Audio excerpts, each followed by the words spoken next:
Hai Sobat Layar, selamat datang di Sineskop 08. Tempat kita nggak cuma nonton, tapi juga merasakan.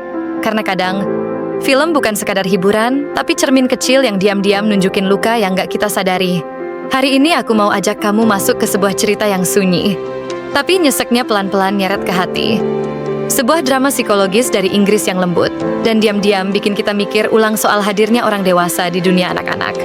Nama filmnya Adolescence, dan cuma butuh 4 episode untuk ninggalin bekas yang lama. Adolescence adalah mini-series asal Inggris yang tayang di Netflix pada Maret 2025. Terdiri dari 4 episode pendek, tapi nggak ada satupun yang terasa kosong. Setiap bagiannya padat, emosional, dan punya cara halus untuk mengetuk kesadaran kita. Terutama sebagai orang dewasa yang kadang hadir, tapi nggak sepenuhnya melihat.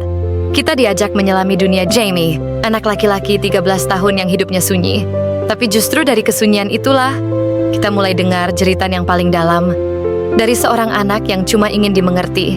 Film ini bukan tentang siapa pelakunya, tapi tentang siapa yang absen. Tentang dunia yang terlalu ramai.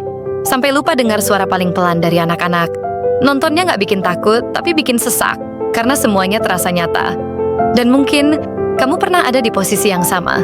Entah sebagai anak, atau sebagai orang dewasa yang lupa benar-benar hadir.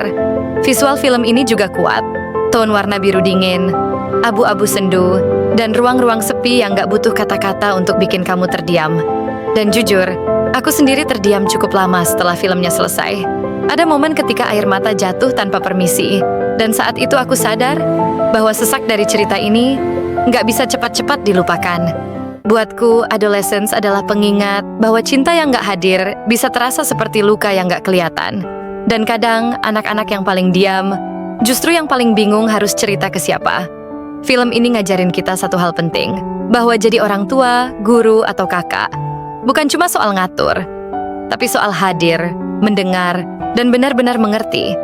Karena dunia anak-anak itu rapuh, dan kita semua pernah jadi mereka. Kalau kamu penasaran, tonton langsung Adolescence di Netflix.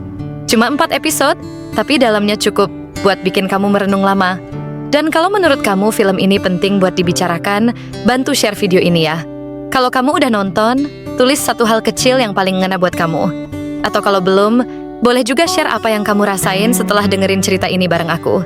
Siapa tahu, kata-kata kamu bisa jadi ruang hangat buat yang lain juga. Jangan lupa like dan subscribe, biar aku bisa terus nemenin kamu lewat cerita-cerita yang gak cuma seru, tapi juga nyentuh hati. Sampai ketemu lagi di cerita selanjutnya. Masih bareng aku, di Sineskop 08.